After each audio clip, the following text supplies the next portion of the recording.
for young people living in these communities are very, very poor indeed.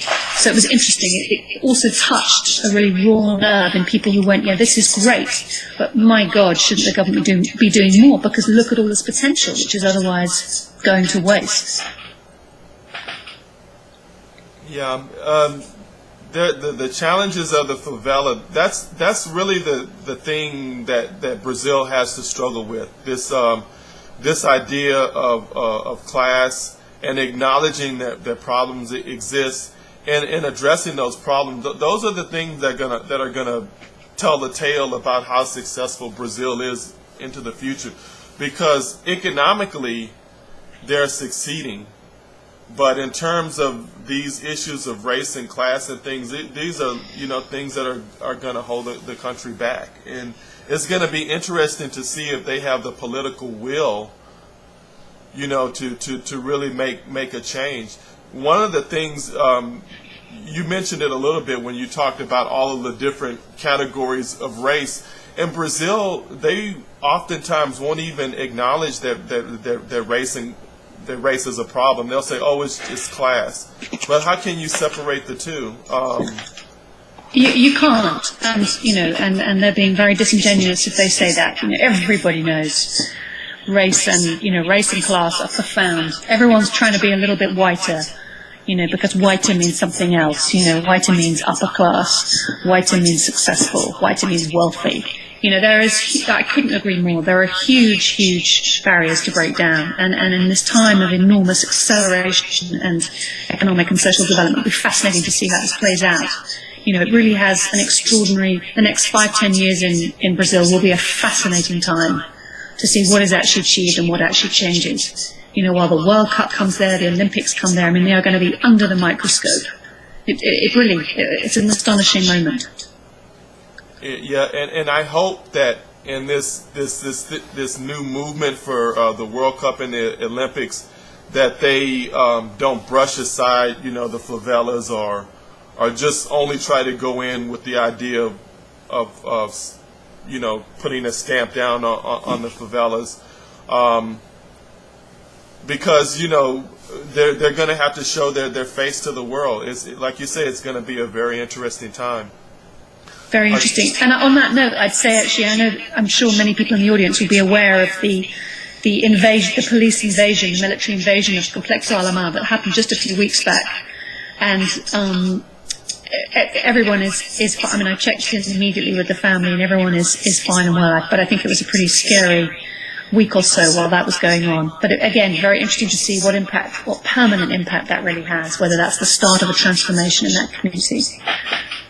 Now, give me an additional update. Now, I know that Irlan's parents are still in the favela where he grew up, which is Alemão. But then, what of Isabella's family? Where does she actually? Does she doesn't live in the favelas now, or does she? No, she lives near Maya district, which is about half an hour away by bus. Or by a couple of buses, and it's a very modest area. They don't live within the constraints of the favela, but it's within a pretty working class area. And they are well too. I think as you saw from the film, that the last few years have not been easy on them at all, and they have really struggled and got themselves in some trouble trying to provide for Isabella. And I don't think that situation.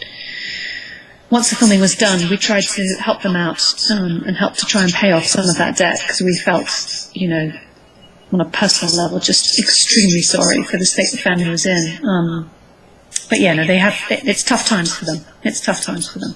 Yeah, when I thought about that part of the film where they were using loan sharks in order to get the money for this one trip, and this was, I think, her first major trip overseas, and I'm thinking there are going to be other competitions. Are they really using loan sharks? The people that break your knees for this one trip. That was amazing and scary. Yeah, I know. It gave you an idea of how desperate thought she was to try and help his daughter out. and the strain that actually created within the family, the tensions between he and his wife and his mother. I mean, it was unbearable to watch. Very, very tough. Very tough. Do you believe that that all of that stress is what ultimately affected her performance?